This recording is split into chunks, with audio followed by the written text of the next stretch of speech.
Yo, what's up, guys? Welcome back to another episode of the Checkerboard Podcast. We're here today with episode 12. We got Liam here. What it do? And we got Gunnar, but Gunnar's not in the call. He's actually with me. I'm in person. Yeah, what's going on? Yeah, we have a video we're recording currently. You guys will maybe see it within like the next month or so. Hopefully, it shouldn't take as long as when me and him did the mystery box video. Yeah. But yeah, so you can expect that soon. But it's a banger, bro. Hopefully you guys are doing pretty well today. So Liam, I know you had a bunch of topics that you were very passionate about that you said about.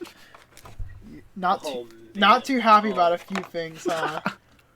Dude, I don't want to say that I'm like unhappy. Well, first of all, I'd like to say I have officially played Dead by Daylight for the first time in like 3 months. No fucking way. Here it comes.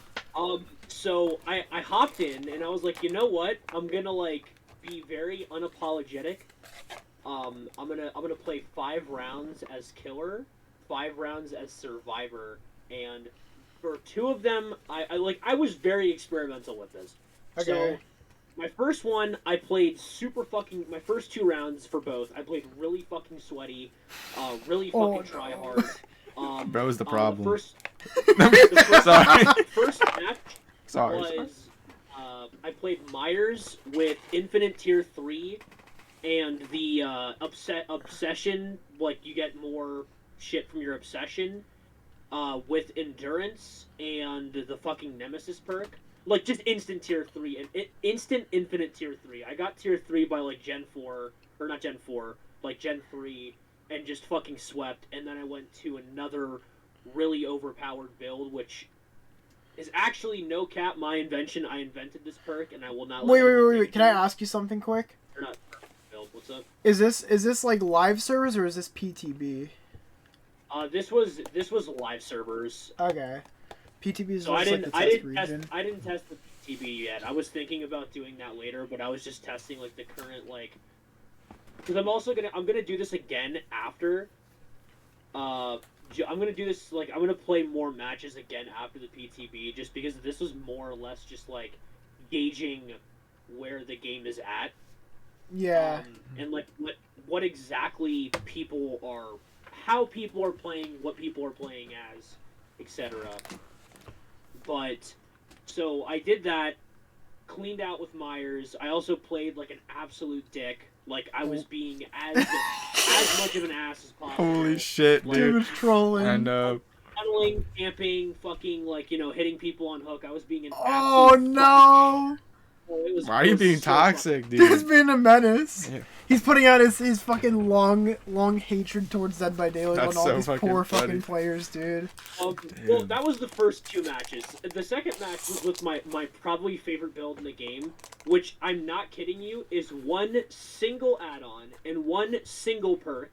And okay.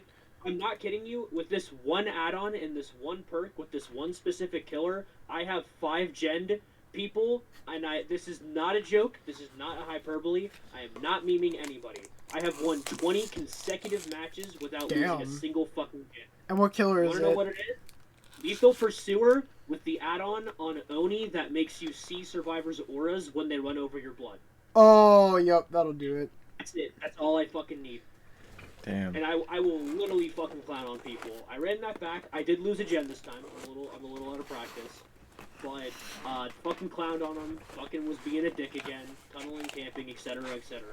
And then I played 3 matches with generally what I consider to be honest killers. I played one with Ghostface, I played one with Huntress, and I played one with the Cenobite. And I played a game with Wesker, but that was just because I wasn't really like in my experimental mode. I was just kind of fucking around because I was like, yeah, I kind of feel like playing Wesker. But I played 3 matches, honest perks. At least to my best understanding, honest perks. It was 3 games, so please don't ask me what they all were. It was just roughly like, I know Deadlock. I ran Deadlock for 2 of them or something like that. Like it was all just like pretty like, it was generally considered like middle of the aisle perks, good perks for the killers, nothing that insane.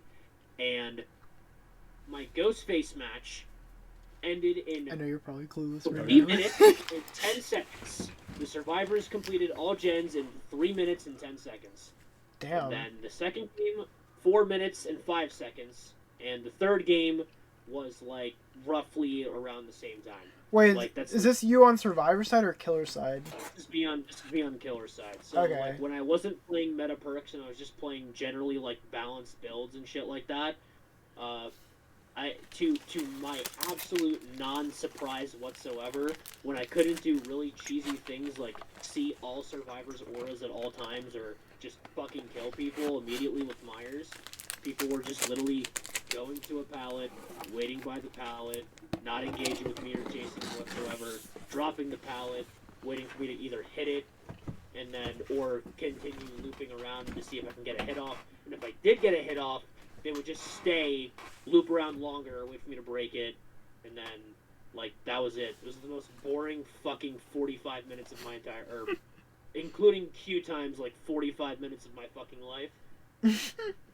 And it just, I'll get into this more later, like, when I discuss all of these things, but Dead by Daylight is unironically the most boring fucking game of my entire life. Damn. I used to have so much fucking fun playing the game, and I still think it's fun with friends. Like, it's still fun to play Survivors with friends, because, like, trolling killers, whether they're good or bad, is really funny. But, like, playing Killer is such a fucking drag. It's not even fun anymore. Because, it's like, you have to play like an ass to win, because Survivors will literally just gen you out. Because that's going to be the new meta. Like, it's going to get worse, because healing's not going to be valid anymore. Like, everyone's going to play... Legion... I'm making a prediction now. Legion's going to be the best killer in the new meta. And I'm 100%. Gonna hate it. And I'm going to stop playing the game. Because the Legion is fucking boring. Yeah. Dude, dude, I hope with this update, like, since they're doing all these, like, healing changes and shit like that, I hope this is finally the time where they do a fucking Legion rework so he's not fucking busted in this meta, because I'm not gonna fucking play if that's the shit I'm dealing with. That is so fucking annoying. If they didn't announce it, there's no way it's happening. Also, there's a lot of people driving outside my window. I'm gonna close my window. Okay, I mean, I can't hear it on your, like, on my end. Which, by the way, I was worried that there was gonna be an echo, but apparently, like, my shit, like, went to, my audio settings, I guess, went to default for some reason. I don't know why, but, like, so like, the echo I was a little bit worried about because I have you on speaker. I don't have to worry about that, so it just kind of sounds like you're here in my, like, side, too, so. We're all there in the room, guys. Yeah, we're all there. Totally. But anyway, like, so that's just kind of my general consensus. I think Dead by Daylight is it's in a very boring position, you know, as playing as killer. You know, I can't tell you, like, see, this is the other thing too, is like, in this current meta, I'd probably, like, if I got back into the game, I'd probably do really well, because, you know, generally speaking, gen rushing has one really good way around it, and that's just fucking playing Blight. And I have a really good Blight. And so, like, I probably could do really well in the meta, but, like, I'd hate to just play Blight, like, constantly, because I like Blight, but I don't want to, like, main him. And he just shits on gen rushing. You don't get to gen rush against Blight. You know who else? Well, actually, no, never mind. That was for a 3-gen scenario. I was gonna say Skull Merchant and the Knight, but they don't really help for that. That's for 3 gens. But not like gen rush protection, because like Blight is I think Blight is probably the best killer in terms of map traversal. Like, he's genuinely, like, he can just be like, oh, I'm on the other side of the map. Oh. So yeah, I mean, and then, so my Survivor games then, I played a couple games with my regular build, and pretty much, how it worked was, all the killers sucked. They would just tunnel and camp out, like, fucking everybody. Like, if you were on the hook, you were dead, and that was the end of it. Survivors are still really stupid. Like, a lot of them are still really dumb. I like the fact that you can see if people are on gens now or not. That's pretty cool. That is pretty cool. I'm not kidding you. I think I even recorded this too. I had like a 3-minute just portion of a game where I was injured and on last hook, and I was standing in front of a Claudette that I knew had, like, a bunch of healing perks and shit like that, because, like, she healed me prior in the Here game. It comes. She healed me prior in the game, and she was self-carrying in the corner, of fucking course. Yup. And I was on Death Hook, and I walk up to her, and she just walks away, and then, you know what my fucking ass did? You know what I fucking did? You know what I did? Like, I literally was just teabagging in front of her. I was like, hey, please fucking heal me, please. You body blocked her and got her killed. Yes, sir. Oh, wait, did you actually? Damn, bro. No way! The match, dude. Yeah, it was not a hillbilly, it was a Bubba, and so she was doing the gen. It was in you know that one pocket of Ironworks where there's like a kind of like little crack in the wall, like there's like a little L around the gen, like an L corner around the gen, and if you just stand in between the gen and that corner, if someone's working in that pocket, they can't get around you. I think so. I did that and waited until crows, and then just stood there and started teabagging as soon as I had 3 crows, and then the Leatherface just killed both of us. Damn. That's fucked, Nah, but it's dude. funny. I was like, nah, dude, you should have just healed me. And then I think in chat the person said I wasn't gonna heal you. We were playing against a Bubba, and I'm like, yeah, because Bubba doesn't have an M1, you fucking idiot. Literally. What a fucking bozo. Other than that, the games were like, I ran 3 games. That was one of the ones where I just used my regular build, which I also have the most base Survivor build of all time, and I won't take questions on that one. I run Medal of Man, Breakout, Dead Hard, and fucking Empathy. Damn. Medal of Man, best perk in the game. On God, no one expects it. That's why it's good. True. But anyway, then I ran 2 games of like what are considered to be like really good builds, like just gen rushing builds, and they were again really fucking fast 3-minute games where we just got the gens done in like 3 minutes. So like it was boring, as expected. So I don't know. It's Dead by Daylight, guys. Damn. Real. So glad I never played this game, bro. I'm lying, bro. I played it one time, but it was like fun. It was fun before when there was like 10 perks and like 5 killers. But now are you saying like it's so much shit and it's like not balanced? It's very fucking like hard to balance this game, especially because it's like a 4v1. Yeah. And you know the people on Twitter love to cry about which side is more powerful and whatnot. I'm gonna later when we get into this fucking update list, I'm gonna talk about why all these updates are stupid and why behavior is stupid and why I think that they're running themselves into the ground. And as soon as like anybody who has anybody who's semi competent like makes it genuinely frustrates me that these guys have basically monopolized this gaming genre. Because like they have like everyone besides Jason is in this game. No, there's no Alien or Predator yet. Sure, we're probably never getting Alien or Predator though, to be 100% honest. Yeah, because they have their own games that are somewhat similar. Not exactly the same, but you know. Oh, Oh god. I actually have another. Well, I have a topic, and Gunnar kind of has a topic too. Like if you want, maybe we can talk about DBD more at the end. But like, I have a bunch of things I want to talk about with like my shit. Oh, word. Which I mean, way back. Dude. So it's another fucking shitty thing, right? Damn. And this is something I sent you on Instagram the other day, right? So, dude, Funko. I'm gonna say right now, Funko is trolling again, dude. They're fucking trolling. Like, so let me give you guys some context, right? Like, for example, Gunnar here probably doesn't. You're probably out of the loop. What the Funko drama? So yeah, dude, the Funko drama. So we got there was a convention last week, right? It's called WonderCon, and for WonderCon, there was 2 really big exclusives that I want because I'm a huge One Piece fan, and I mean, you know, Liam is too. Yes. And so they dropped this Lol Pop and they have this Kid Pop, which are like 2 of the most significant characters, at least in like some of in Wano and in like the most recent arc. Like they're pretty important, especially Kid with the last chapter. But I'm not gonna get into that because that's One Piece talk. But anyway, so I really want to get these pops. I obviously wasn't going to the convention. You know, I'm not gonna fly all the way to California for it.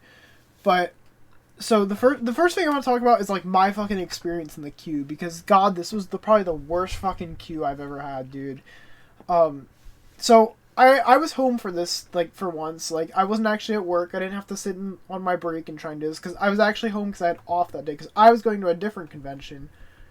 So I got up really early. I had my computer set up. I was signed in the Funko, and I was sitting there. I had the links open for Law and Kid. And I'm like, alright, just waiting for this shit to drop, you know? It hits 8 o'clock, or I think it's 9 o'clock, actually. Hits 9 o'clock, and I'm sitting there, I'm ready, I'm refreshing the page. It signs me out, which, by the way, you might think, like, oh, that's not a big deal, you can just sign right back in. No, it was awful. You're gonna miss the drop.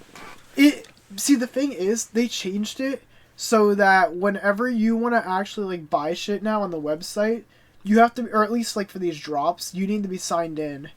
And, like, you have to have an account. You can be ready for the show, I bet. Like, which, another issue that a lot of people had that I didn't personally have is, like, they couldn't even get into their account beforehand. Because, like, they never got the password reset thing. Which everyone that had an account had to reset their password. So... Yeah, I didn't get that shit. So like, literally, you kind of got fucked if you were, like, in that, like, you know, group. But, like, for me, I got signed out, even though I was literally signed in. And... it had me try to log in, like, probably, like, 3 or, like, it was probably between, like, 5 or, like, 6 times, dude.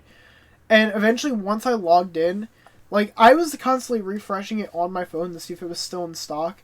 Dude, sure enough, like, 6 minutes later, it sold out. Both of them. damn. Like, so fucking awful. And I already saw on Instagram that some people still fucking somehow managed to have their bots get another one. Oh yeah, that's what you posted about. Fuck the scalpers, literally, and dude, shit, bro. So that was my experience of the online convention. What was your experience, Liam? Did you get to try it? Dude, literally, this is how it worked for me. So the first thing that I did was I tried logging in, resetting my password, yada yada yada, and doing all that. And then I was like, okay, well this clearly isn't working. And then I was like, okay, what if I just made a new account? And then I did that, and they're like, alright, we gotta send you a authentication to your email. Oh, that didn't come either. And so I was like, well, I guess I'm just not getting this thing. Damn, so did you not have an account already, or did you just, like, not get the... Now I have 2. But, like, I had one, and I was going to log in and, like, do the password change, and it just never showed up. I was spamming that shit, too. I tried it on my fucking desktop, on my phone, on my iPad, on, like, every device... I literally got to the point where I was like, you know what, fuck it. And I went into the browser on my fucking PS4. Yo! Tried doing that shit. I was like, maybe it's just an issue like this. Damn. Like, maybe it's just tweaking that hard. But nope, the PS4 browser couldn't even get it done, guys. Fuck. God damn, dude. Major L. Major fucking L on Funko's behalf. I understand, like, the importance... behind, like, you know, I feel like them doing that whole password reset was a big brain move, but, like, dude, make sure it works. Like, don't just test it once, because if you know anything about how email addresses work, like, there's a lot of shit that gets sent to your email that, like, there's certain, like, authentication that happens in, like the whole email webs. Like, there's a junk folder of your junk folder that you don't even fucking know about, that you won't ever fucking see, because there's emails that will just never come through because the internet just like, nah, that's or not the internet, but like there's filters in place that like Google or whatever, like Yahoo, just be like, oh, that shit ain't real. It just puts it way into like the depths of the fucking nether where you're never gonna fucking find them. Damn, so bro. Funko needs to make sure that shit doesn't happen. Damn, dude, gotta go through the nether portal for that one. So true. Real, no blaze rod, have an ass. But yeah, so like... Not Funko without the blaze rod, for real. But yeah, like, so the online thing fucking sucked. But dude, I gotta feel even worse for the people who, like, actually went, like, in person. So first off, if you were going in person and you had the reservation, you could only get one. Which, I'm fine with that. I'm perfectly fine for that. Because, you know, that prevents scalpers, like, because, you know, it's either you keep it for your collection or you sell it online. Which, I mean, I still feel like people probably did still get away with that. You know, it's kind of inevitable. But after they went through all of like the tickets that everyone had like for the time slots, they opened it up to the public, which that's what I did when I went to my New York Comic Con. I was waiting for them to open up to the public, but that never happened. So what happened was essentially once they opened it up to the public, they didn't know if they were going to sell out of shit or not. Like, they were like, oh shit, all of our stock isn't going to sell today, which that was really fucking stupid on Funko's part, because of course it's going to sell out. That's, like, why would it not? People love the exclusives. Anyway, they go and they change it for, like, the first, like, however many people, like, that, you know, that didn't have a time slot, and they make it so there's no limit on what you can buy, or maybe it's, like, a limit of 8 or something like that. And there's videos, and like I said, I sent this to Liam on Instagram. There's fucking videos of these losers legit buying 8 of the fucking Eustace Kid Pop and like 5 of the Freddies. Like, which, by the way, the Freddies have like 1,500 piece count, which means like, you know, there's only like 1,500 of them made. Like, it's really fucking stupid. By the way, here's the video, Gunnar, for you. So that's how many one person is getting? Yeah, this guy right here is Holy legit buying shit. these all. And like those ones right there on the right are the ones that like have a limited piece count. But yeah, so It's kind of it's really fucked up that Funko has the nerve to go and just be like, yeah, no, everyone can buy more than one now. Now that the lines, like, now that the time slots are over. And like, how fucking fair is that for not only like me, who just didn't even get to get one, period, like, but also especially for the fucking people who went there that couldn't get a time slot because scalpers are fucking greedy.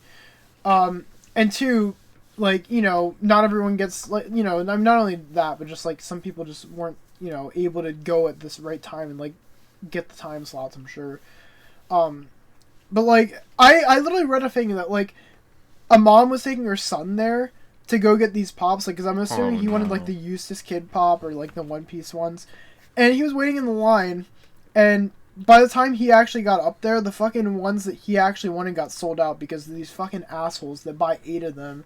They don't care about the fucking people behind them in line. They say they don't give a fuck. They just care about the money, dude, because they're all greedy fucking losers, dude. It's actually so fucking pathetic that these people just go out of their way and ruin the hobby. And just, like, as soon as they buy them, they're just like, yes, guys, I'm going to go on Reddit, or not Reddit, on eBay and Mercari and sell them for 20 times the price. Because that's what they do. You can literally just go on, like, eBay or Mercari, and you'll literally see, like, they have them listed there for, like, what, $200 for Eustace Kid? Like, it's fucking ridiculous. It really is. How much was it, like? You could have bought it for $15 online or at the event. But then people are reselling because it's exclusive for yeah, because it's a crazy con exclusive. It's so fucking petty, dude. Like, you have to be such a fucking degenerate low-life loser that you have to go to these events and just buy them out. Like, dude, holy shit. Bro. It's so crazy, dude. I just really don't know what the fuck Funko thinks sometimes. And we said this in a previous podcast, but, like, you know, for the online scalpers, like, dude, why don't they just make it so that, like, it'll, like, detect the same address or card being used, so that way it just doesn't work? Like, is it really that hard to do? Like, I agree. I guess. Dude, like, I could fucking probably set that up. Like, I can make a Google Sheets thing, and just, like, I don't know if it's Sheets or what the fucking green one is, like, that has, like, all the bars down. That's Sheets, yeah, you got it. Yeah, like, like, you could literally make a system where, like, maybe they put a different name or something, but, like, if it matches the same address, it cancels their order. Like, dude, come on, is it this hard, Funko? Really? It's just so fucking annoying for people that actually like these franchises that aren't these fucking losers buying them all out.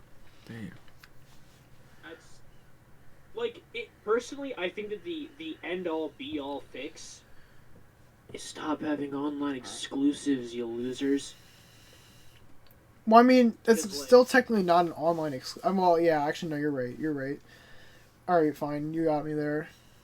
Yeah, I just think that, like, if people want to fucking scalp online, then, like, or, I mean, not that, like, you know, we should be enabling that, but, like, at the end of the day, like, in real life, you can like, at the end of, like, for an example, if a Funko Pop comes to Hot Topic, like, let's even say that there's, like, a chase that comes out. Yeah. At most, you're getting, like, 2. At most. Because, like, you can maybe go in, get a chase that's at, like, a Hot Topic, or an exclusive that's at a Hot Topic, and book it to like another one that might be like 20 minutes or so away. Like, for me, I think that in an hour and a half span, I could barely make it to 3 Hot Topics. Barely. Like, it would be, I'd have to literally spend like 30 seconds in each store, and just driving, I could make it to 3 Hot Topics in an hour and a half, and there's no way in hell that certain exclusives aren't going to sell out. And not to mention, when you buy exclusives, Hot Topic has more of a defense, because, like, they literally open up they make you have a Hot Topic account to buy an exclusive on the first day, because, like, I worked there for a little bit, so I know this. But, like, any Funko Pop that was deemed as, like, this is big, this is something that people are going to want, you have to log into your account, and your account literally cannot buy, like, another Funko. Like, you cannot buy that Funko Pop if your account or any other account that shares your address. Wait. So you're saying, like, if I went to, I'm just gonna say Mall A and Mall B, right? Because we'll do Mall B, or Mall A is the one that's closer to you, right? So say I went to Mall A, right? And I go in there and I'm gonna get the we'll just go with the Jinbei Chase, right? So if I went in there, I buy it, right? But I'm like, maybe I'll be greedy and go to Mall B and see if they have it there too. And if I go there and I try to buy it, is it just not gonna let me buy it if I go to Mall B? They'll literally just tell you no. Like, they'll check your account and see your, like, purchase history, and they won't let you buy it. Okay, that's a W, dude. That Yeah, Hot Topic is box or like sister companies will do the same thing. Damn, that's nice. That's actually really cool. I'm glad they do that. I didn't know they did that. A major W, to be honest. But yeah, that's awesome. I'm glad they finally do something about that. I mean, I would say that Hot Topic is like one of the bigger, like, collectible fucking like stores nowadays. So that, I mean, it makes sense that they have like some contingencies in place. Yeah. Is it your turn? Yeah, I mean, if we're finishing up here with the Funko drama, I'm down to take the floor, bro. Yeah, Gunnar's been on the sidelines this whole time. I know. Listening to most of this shit. I have kind of 2 topics I wanted to talk about. Ooh, alright, let's hear it. So the first one being, I guess we can go along with like video games and stuff from earlier. Y'all were talking about Dead by Daylight. I wanted to talk about CS2, and Alex doesn't really play CS. No, none of my friends really play CS except for like Ryan, like IRLs. Wait, what did you say, Liam? CS, so I got you, Chief. Okay, W. All right, so CS2. I don't know if you saw it, Liam, but they're finally making Source 2. They're porting CS:GO to Source 2 and rebranding it as just Counter-Strike 2. Which, to be completely honest with you, I don't know how I feel about that, right? Wait, so they're getting rid of the Go part? They're getting rid of Global Offensive and they're making it just 2.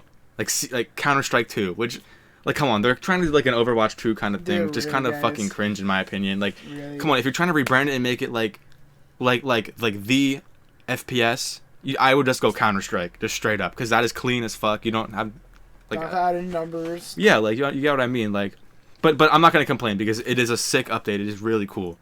So, if you like watch the trailers and stuff like on the Valve YouTube channel, the first thing you will notice is that smoke grenades are different. So, right now the smokes are like they're called like volumetric, and they basically aren't like client-sided anymore. They live in the server, so every player in the server will see the same smoke. So in Go, there's this mechanic called like one-way smokes, where like if you had a certain lineup on the map, you threw it, you would basically have a one-way smoke, so you could like look through, like be on like the edge of a smoke and like see past it, and the other guy couldn't see you, and you could get a free kill.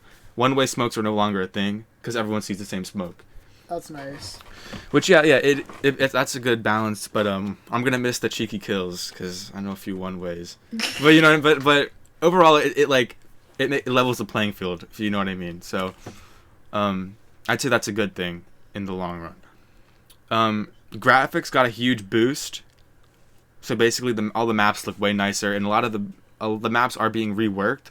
Like there's some complete redesigns from old maps, like CS Italy, which is it's like a hostage map. I don't remember. I haven't played that in so long, dude.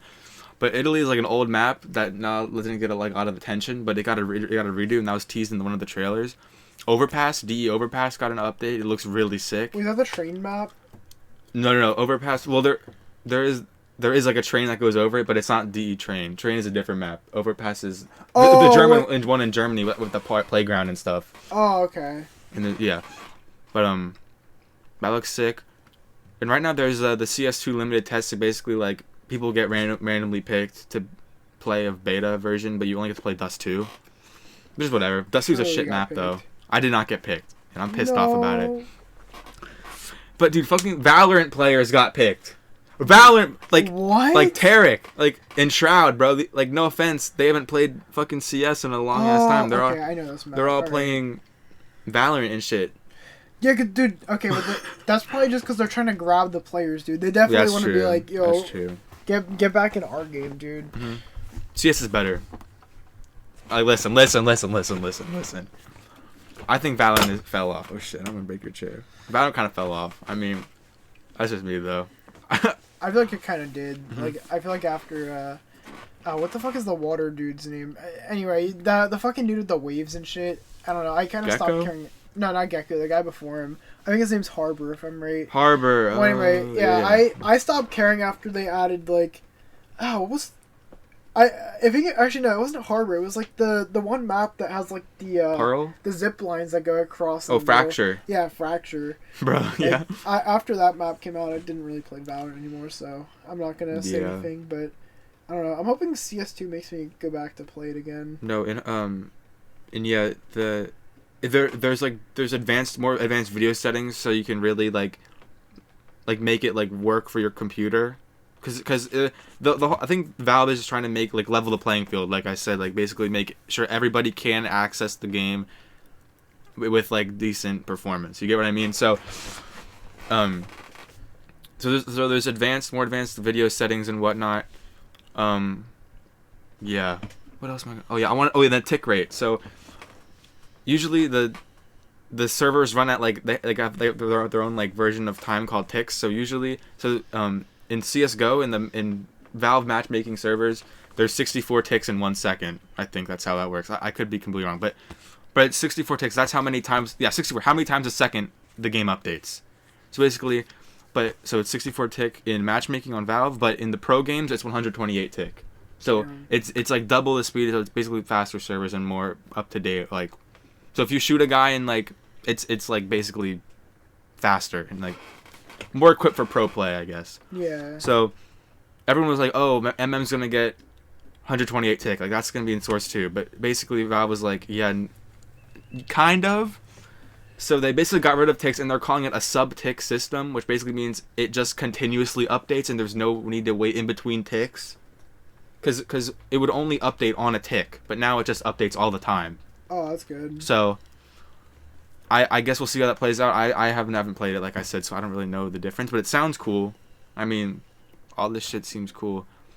But yeah, skins look a lot better. So, and like, skins are crazy expensive, like just right now, you know what I mean? So did they increase the price of them?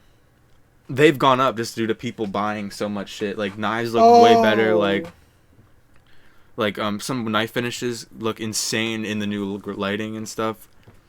But yeah, that's about it. There's like hot fixes and like bug updates going out. Like in the past few weeks, there's been like 2 or something.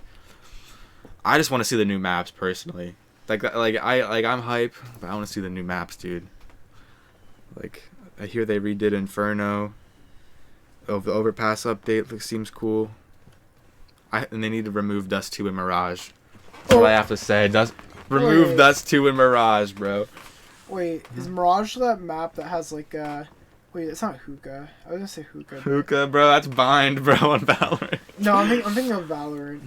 Mm-hmm. No, it's like the map that it's like the Middle Eastern map. Yeah, Mirage, yeah. Okay, yeah. Well, Dust 2 and Mirage are kind of like Middle Eastern, like based in the Middle. I guess that's true, yeah. Or like Northern Africa, I don't know, but yeah. So that's all I had to say about that. I just say that's hype, and hopefully it brings people to play it again, bro. Like, I'm kind of interested. Real. I won't lie. Mm-hmm. Like, I don't know. Maybe I'll try it again once it comes out. Cause I don't know. I feel like one of the things that kind of drove me to like Valorant is like one. I feel like it like I don't know. This might be a hot take, but I feel like it's a little bit of a prettier game to be honest. Oh yeah, it's like cartoon, like the cartoonish, like it's more colorful and stuff. I don't know. Maybe it's because I'm like a really big anime person. I really like the cartoony shit more. No, yeah, all good. But like that's the one thing, and also I just feel like the util is just a little bit easier. Like you don't have to like I mean, sure, CS is like a lot more customizable. Like you're not limited to like certain things for characters, but. I don't know, I kind of like all the fun stuff, like all the fucking character abilities and shit, like ultimates. Like, that's one of my draws to, like, Valorant. But, like, I don't know, some of the maps in Valorant, like, they're just kind of, like, I don't know, I'm not the biggest fan of them. And, like, I don't know, I feel like there's some characters you just see way too often, and it just gets kind of annoying. Like, Jet players, dude. Oh my god, I can't stand Jet players, dude. I miss her name, bro. But, I mean, besides that, like, I don't know, maybe I'll probably get into it again, especially if it's going to look a bit nicer. And, I mean, I'm not going to have my skins anymore because I sold most of them. Like my Hypnotic Deagle. Bro, yeah, you sold that for like $50 or some shit. No, I think it was like 70 if I'm right. Damn! But yeah, so, I don't know, I'm hoping, like I said, I can maybe go and try it again, but I'll have to see. I'm not sure how I'm feeling. Wait, what was the wear on your Deagle skin? Because I'm going to check the price of it now. Do you remember? I'm pretty sure it was, like, the one below factory new. Minimal wear? Yeah, I'm pretty sure it's minimal. It's worth wear. $140 now. Oh, I should have saved Dude, it. see, like, shit just goes up. Like literally, like, especially older skins, like... Can you not pull it anymore either? You can pull it, but the case that it comes out of is, like, $70. Or some shit. I forget. Or it's, like, because it's an older skin. Some cases are worth like $70. I thought they were all worth like $7 or like 7 cents each or something like that. No, but even that, like that used to be the case. But now cases, like people are invest in cases. They buy like 2,000 of them at 3 cents, and then over time they go up to like 30 cents, and they make like a shit ton of money. What? You know what I mean? Like I know it's a whole fucking thing. Now I'm gonna attempt to look at my Steam account.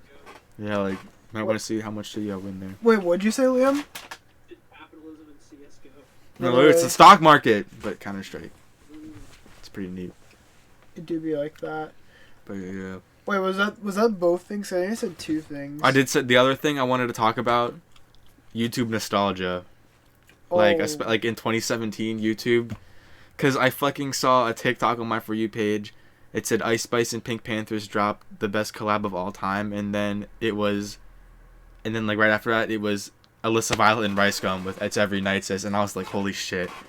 Because I realized I got, like, I fucking grew up, dude. We all grew up. Because we all, like, I don't know about, me and Al, I don't know about you, Liam, but me and Alex were, like, watching Keemstar, like, Drama Alert, and, like, the whole fucking drama, dude, between Jake Paul and them. It just brought me back to that time. It was kind of crazy. Dude, yeah, Jake Paul was, like, the internet antagonist back then. And then Logan Paul with his fucking dead body shit. Holy shit. And then we did a video, like, the parody of that on my YouTube channel, but that's, like, unlisted video, I think. Like... But fuck. Dude, yeah, I know, like... And like, now that you say about it, too, like, I'm kind of thinking, like...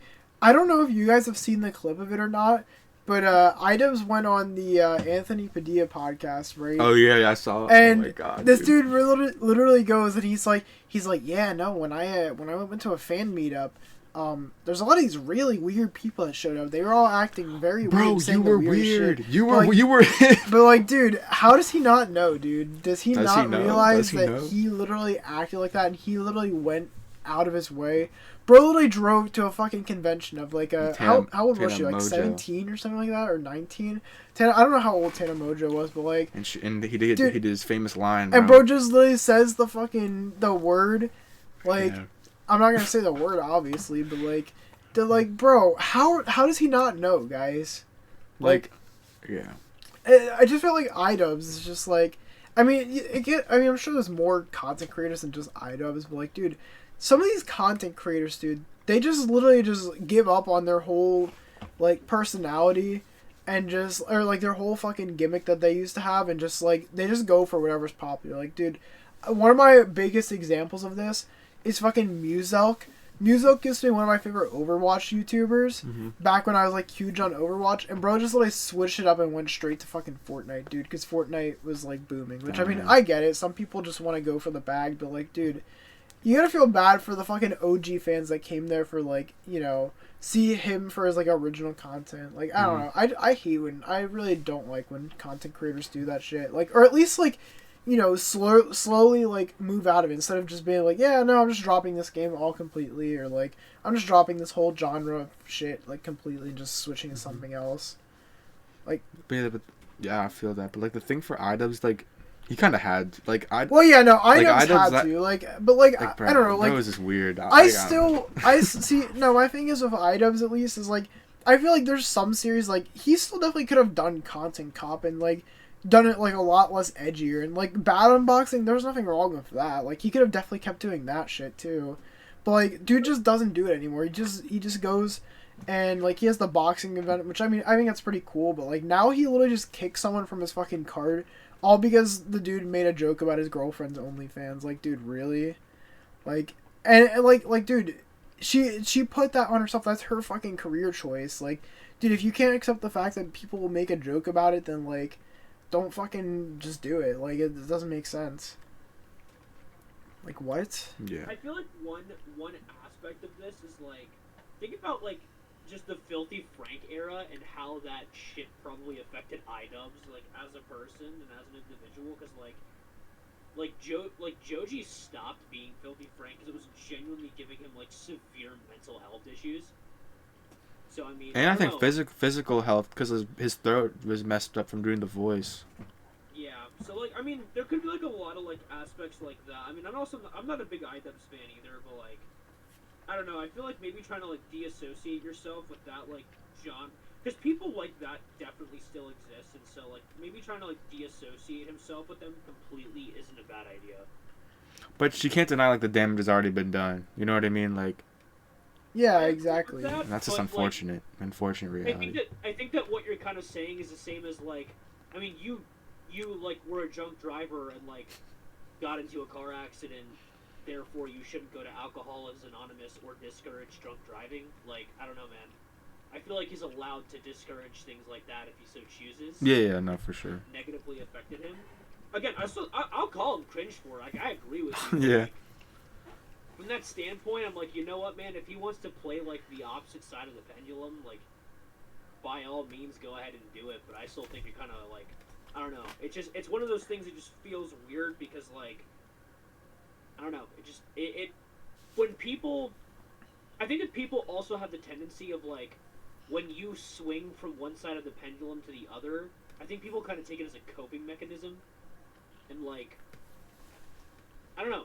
It's weird. It's a very weird topic, but, like, I kind of get why iDubbbz would want to, like, maybe, like, completely steer away from that. I mean, yeah, like, at the end of the day, I think he did make a good choice, but, like, at the same time, like, I feel like he should be, like, instead of saying, like, I don't know why I tried, like, dude, just, like, fucking fess up, like, yeah, dude, just be like, you know what, honestly, my fucking choices I made back then, honestly, probably weren't the smartest. I didn't, you know, I kind of made all these people into, like, degenerates of some of the shit I was saying, like, it wasn't right, like, I like, it should have been, like, a reality check for him, like, you know, this isn't good that, like, people that are my fans are, like, acting like this all because these, like, all because I don't know if it was actually a character, if that was actually his thoughts, but, like, he should have kind of just, like, been like, oh, you know what, I think it is probably good I don't do this anymore, like, instead of just, like, being, like, kind of acting like he just never acted like that to begin with. I don't know, that's just my thoughts.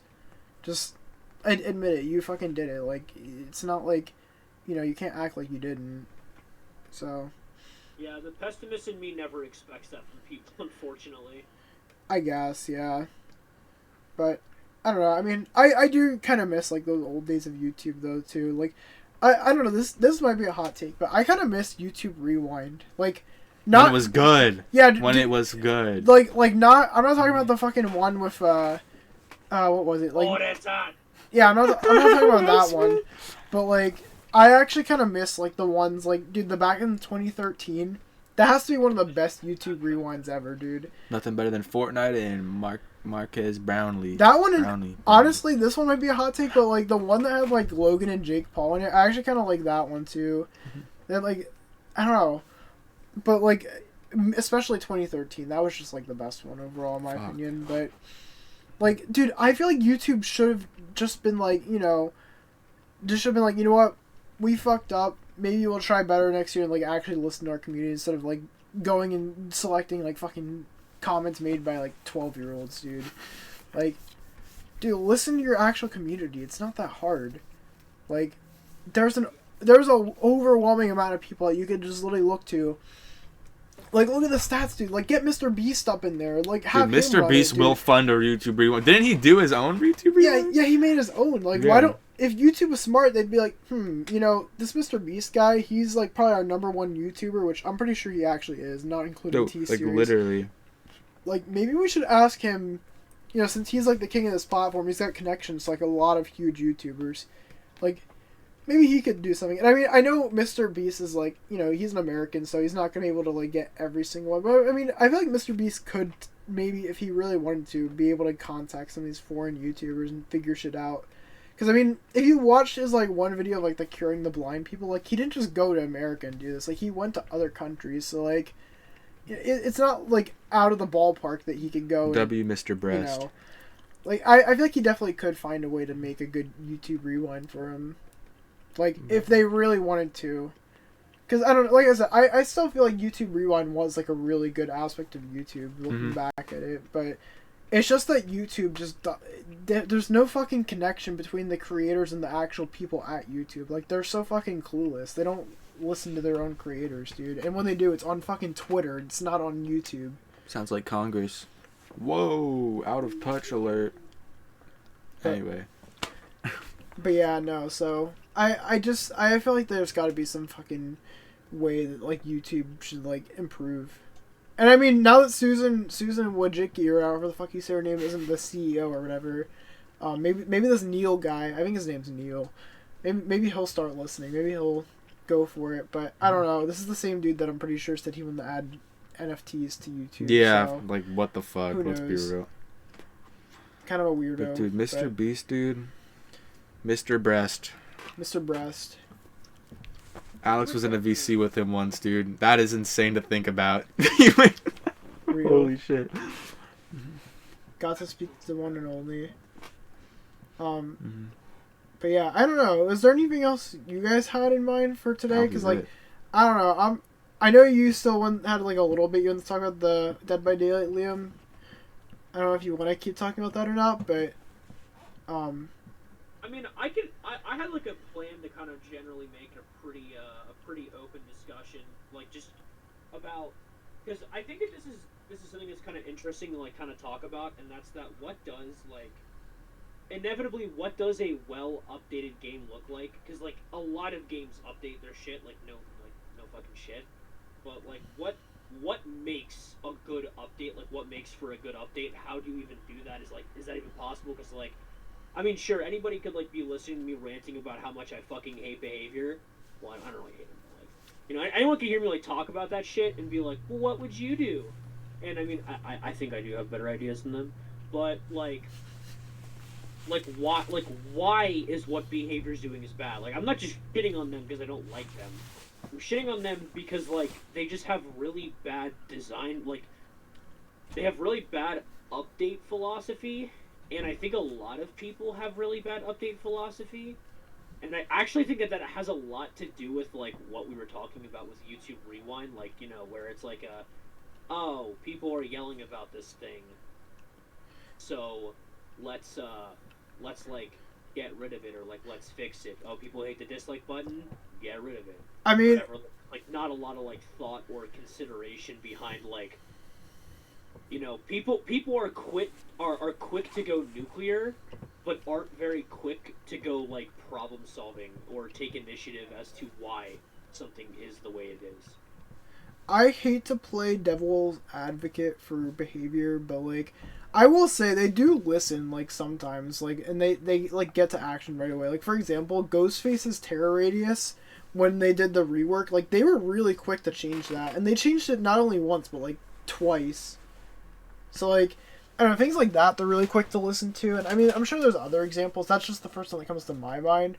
But, like, I feel like there's parts where... there are parts where behavior does listen, like, right away. Because, like, a lot of community will, like, say something about it. But, like, then there's things where, like, for example, like, the whole hacker issue.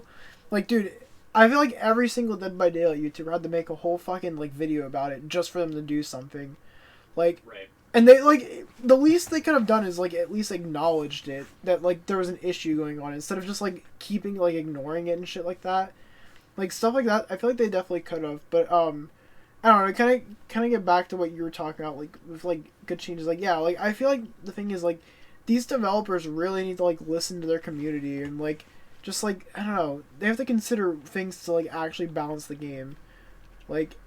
So let me. Allow me to give my wonderful, okay, maybe not wonderful, but like my insight on this, and that is that I think that behavior actually kind of does listen to the community. I think they actually do more community-based ideas than they do like I don't want to say their own, but they do a lot of community-based ideas. And I think that's stupid. I think that they should only, and I'm very serious about this, I think that they should only listen to pro players. I genuinely think that they should like give absolutely no shits about what the community at large says, because at the end of the day, like the people who play this game competitively, I think fundamentally understand it better than behavior. I genuinely think that players like Otsdarva and like True Talent understand this game on a fundamental basis way more than behavior does. I mean, they're not the ones that find out these glitches in their game. They're not the ones that find out perk synergy. Like they're not the ones that find out the shit and figure out like what goes where.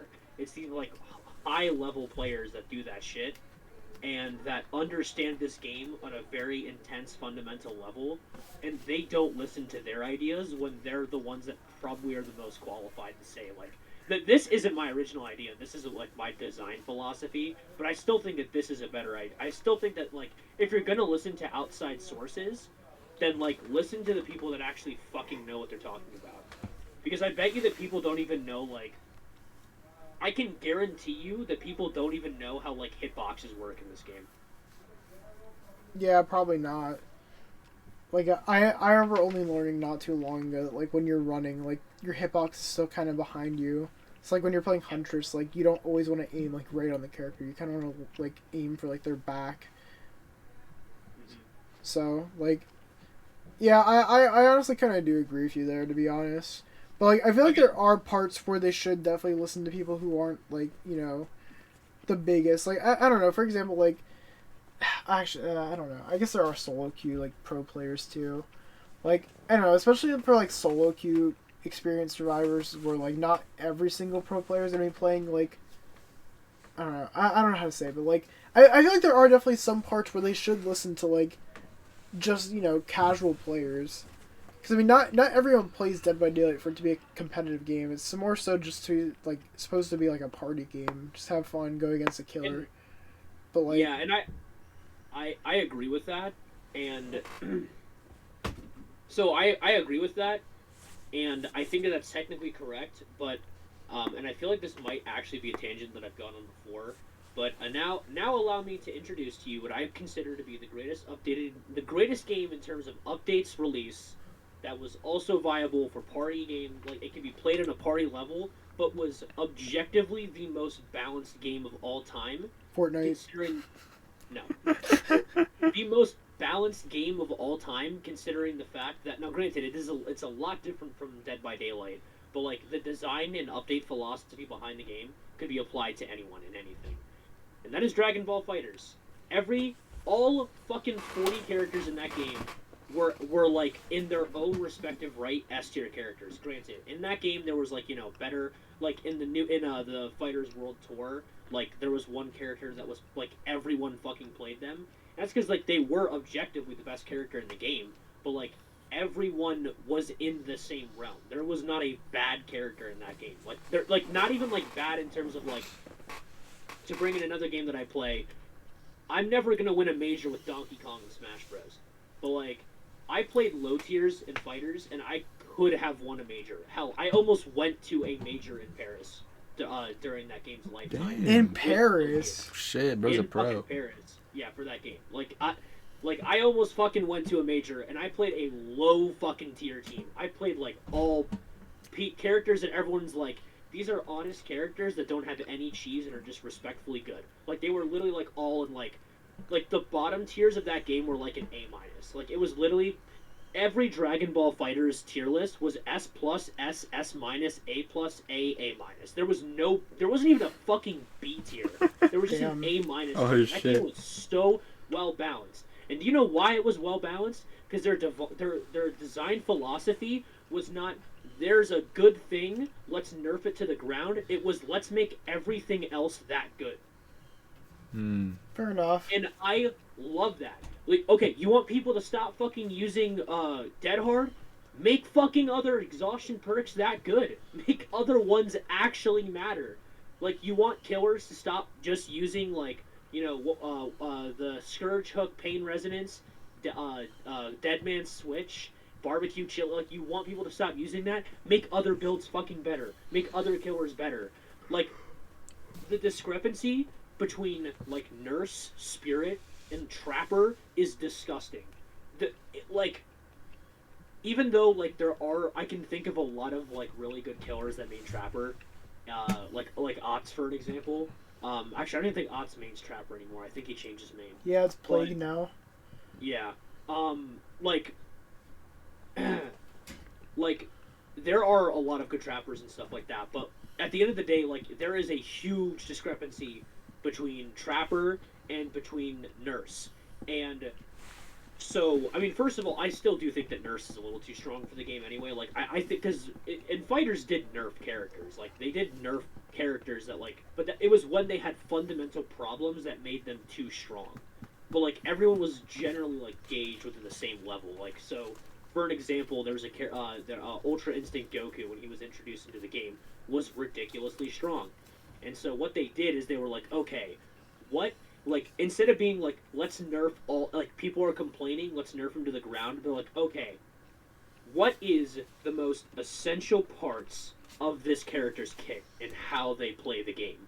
Let's keep those and get rid of this extra fluff that he probably doesn't need that's also making him really good. And so they so they made his, he had a really good, like, so one of the key components of the fighters was, like, every character had really good projectiles. Like, every character has projectiles and close quarters. Both aspects, he had the best projectiles and the best close quarters game. So, like, alright, nerf the projectiles, make him a close quarters and combo menace. He's still one of the best characters in the game, but, like, there are other characters that can compete with him. They're not on a completely different level. And not to mention, if you, in a fighting game, there's this thing called a Touch of Death, which is like a confirmed combo that can kill any character from zero. Like, if they have a full health bar, it's a true combo that can kill them when they have full health, all the way to death. Oh, Every what? character in Dragon Ball FighterZ has one. Every single character. Damn, are they hard to at least pull off? No, they're not. Bro, what the Dude, fuck? why? I'm not kidding you. It would take me, like, a year to, like, explain to you two how to do them, but, like, I've played the game for, like, 4 years, so it's just kind of easy for me. Damn. For a pro, I mean, it's also a 3v3 fighting game, so, like, losing a life is just a third of the battle. I see. And they're also generally pretty specific, but, like, if you're smart enough, you can get your opponent into those specific situations. But, like, it's really hard to explain, but a lot of them are pretty easy, I'd say. Like, they just have very specific timings, but, like, once you know those timings and, like, know the game well, I'd say they're pretty easy. But, like, yeah, that was their design philosophy. That was what they did. They're like, okay, let's take, like, you know, aspects of these, and, like, that was the other thing that made their, like, you know, up, you know, their buffing and nerfing philosophy good, is they tried to keep every character feel like they were within their own spirit. So, like, behavior, you know, I'm gonna read off one of the fucking nerfs to Scourge Hook Pain Resonance. So, Oh, I hate this nerf. That's gotta be one of the this worst is fucking nerfs. literally the stupidest fucking nerf I've ever seen in my life. I'll tell you explain this really afterwards. quick for you, Gunnar, and for everybody else who's, like, confused. Okay, so in Dead by Daylight, you have to, like, you know, hook survivors. You hook them 3 times. They die. You have to do this for all 4 survivors. Really rough, like, you know, breeze through of how the game works. but there's these if you run a specific perk type called a Scourge Hook, then it will spawn these specific hooks that will have a white aura instead of a red aura when you go to hook survivors. So a Scourge Hook, so not only are Scourge Hooks specific hooks that are only 4, or is it 3? No, it's 4. It's 4 of them. Okay, only 4 of, like, I believe it's 12 to 17 hook spawns in a map. Depends on the map. Not including the basement. So you have a specific amount of hooks. So that you have one caveat. And then, so you have to find a specific hook. And if you do that, then a generator will lose either 11, 13, or 15% progress, and it will explode. So that's what the perk did originally. You hook a survivor on one of these specific Scourge hooks. Oh, and you scream. A generator popped. So you had a reward and you had a caveat. So like here's the general flow of the game. You knock down a survivor, you played well. You hook them and you found a very specific niche hook that exists only in a specific part of the map. You get rewarded for that. Now their idea of nerfing it, because I will say this was probably the best killer perk in the game, and I think by a pretty large margin. So now you start the trial with 4 tokens, and now you only get to use this perk 4 times. So now in the there's whole a game? caveat, the whole game, and there's no way to re-earn tokens. And also, by the way, there's other Scourge hooks, and none of them have like a usage like limit. Like you can use the rest of them all 12 times. So they're basically nerfing the best one and not nerfing the other ones, or what? Yeah, they're just giving this one specific Scourge Hook perk a specific caveat that lets it only be used 4 times. Now here's the thing. I completely agree that this perk was really good. I don't know if it exactly needed to be nerfed, but like, so now they're taking away, like, so this is Behavior's like general nerfing strategy. When they nerf something and when they go to like balancing something out or whatever, their goal is just adding in more caveats, which it disrupts the flow of the game. So like this whole token thing, this whole like you're adding in this new weird loop where you have to do, or you either have to do or you're held back by a specific thing. And that also brings me into one of the other perks that's getting nerfed or adjusted, which is Dead Hard. And so now, do you want to hear my like the thing that me and Sydney kind of talked about with that, like how they could have actually like nerfed it and like be better? Mm-hmm. See, so like here's the thing, right? If they really wanted to like make it so like this perk wasn't as good, like they should just make it so like whenever you hook someone on like a Scourge Hook, right, for this perk, then after they get unhooked, then the Scourge Hook moves to somewhere else. So that way you can't just camp the same hook and like just keep like using it this like every single time, because like that would kind of fix it. Like it wouldn't be like a perk where like all you have to do is just grab the survivor, knock them down, and when the other one gets unhooked and just put them right back on. Like then you'd actually have to go out of your way and be like, oh shit, you have to go and look around for like another like hook, and then there you go, because then like you're kind of rewarded. So that was like my suggested like nerf on it, like how they could fix it, but that might just be me and Sydney, but I feel like that would be a lot better. I think that's like a better, because like that's a nerf that doesn't exactly and inherently like disturb the flow of the game, and I think that makes more sense. I think it makes a lot more sense than applying like tokens to the whole process. I mean, yeah, and again, at the end of the day, like the thing that just frustrates me about this is Scourge Hook Pain Resonance is a reward perk for you playing and winning the game. Behavior has this weird fucking fetish of being like, you know what? You don't deserve a reward for winning the game. Damn. And like I don't get it. Like literally 2 of the best perks in the game are, well, I mean, not anymore, but like Noed is still probably the best perk in the game, and it is literally a perk that rewards you with the powers of God himself for being a literal piece of shit. Damn. For being the worst player in the game, you get rewarded the powers of God. Yeah, which by the way, for Gunnar, since you don't know what it is, essentially it is like whenever the survivors power up all of the gens, a totem spawns in, which is there's like 5 of them that spawn in normally. And I mean, if you cleanse them all, then it's not an issue. But if you literally just don't cleanse them at all, essentially what happens is you get a speed boost and you can just instantly knock down survivors just with like a simple hit. Fuck. So like it literally just rewards you for like no reason. Just like it's just kind of like, well, you're kind of losing the game, or like, you know, the survivors kind of caught up, so here you go, here's a little bonus. But yeah, so it's kind of like a crutch cool perk. with a comeback mechanic, but like, dude, like, why do you like I don't understand, you know, behaviors like because from a literal like design perspective.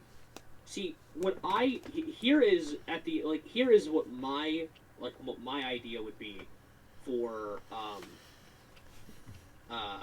you know, for adjusting, like, you know, if survivors have a problem with, like, you know, Scourge Hook pain resonance or something like that, then I mean my first suggestion would just be like, I mean, and especially in today's meta, it is really easy to not go down to the same hook.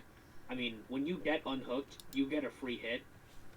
And so it is really easy. Like, it is disgustingly easy to not go down to the same hook. I feel like I wouldn't have a problem if survivors could see Scourge Hooks. I wouldn't have a problem with that. Yeah, and they kind of can with Saboteur, but I mean, not everyone runs that, and like it's really kind of obscure perk. Yeah, but like just in general, like maybe like I don't think that they should be able to see them like an aura, but like make Scourge Hooks have like a visible difference, like a very clear visible difference. Like maybe even like a sound cue, like they would play like a loud noise when you're near them, so that they can kind of know like, maybe I shouldn't get knocked down around here, or something like that. Doesn't disrupt game flow or anything like that. Like shit like that doesn't disturb good game. Like it doesn't disturb game flow. And also, again, if a survivor's smart, they now have the information that, oh, that's a Scourge Hook. They can go away from it, and if the killer knocks you down and still gets you on that hook, that's fucking on you. And if you can't handle that, then like, I don't know, man, don't play the game. Like, I hate this, like, you're winning, you don't get rewarded, like, gameplay. It's just it's so annoying. It's pretty corny, to be honest. Yeah, I understand. That's probably like why my mind has like always kind of gone back to fighting games whenever I get like disappointed with like Dead by Daylight or other games and stuff like that, because there's a lot of games that have like this really weird like, let's nerf this thing and make it more like, let's make it more inconvenient, and as opposed to like, I don't know, I'm very big on like, if you play well, you deserve to win. And, like, if you are the better player, you should win. That is my 100%, like, you know, if I were to ever design a game, I would make a game that is perfectly tuned to be like that. And sure. Dead by Daylight ain't that. It ain't that shit, Chief. Damn. Yeah, Dead by Daylight gotta get their shit together, to be honest. Are you alright if we actually wrap the podcast up right here, Liam? I'm cool with that. I know that y'all said that you have some sussy shit, your little fucking Pokemon video to work on. Yeah, we're almost done with it. Oh yeah. But yeah, so thank you guys for listening. Hopefully we do have another podcast episode out this week or like next week, because I know I've been doing pretty bad with like getting this shit hosted. So like I said, then again, I've also been kind of busy with like going to a convention last week, so that's why I didn't get to. But so next week we should have another one up. I'm not sure what we're gonna talk about. We'll probably get some shit together. We could talk about my results for my fucking Smash local I'm going to this weekend. Oh, that sounds pretty cool. Right. We can talk about dude. I'm thinking like for the podcast we gotta how do you say it? Like branch out. Talk about some fucking shit going on in our lives, dude. Tell some fucking stories, dude. Cause I think that's fun. Facts, yeah, for sure. But yeah. So we should hopefully be back again next week. I think the week after that I'm probably not gonna be able to because it's my girlfriend's birthday. But yeah, we should be good for this week. And if not, we can always just reschedule it. But we'll see. But anyway, thank you guys again for watching. Like I said, go check us out in the description down below. And until next time, keep it virtual. Peace, guys. Later. Peace.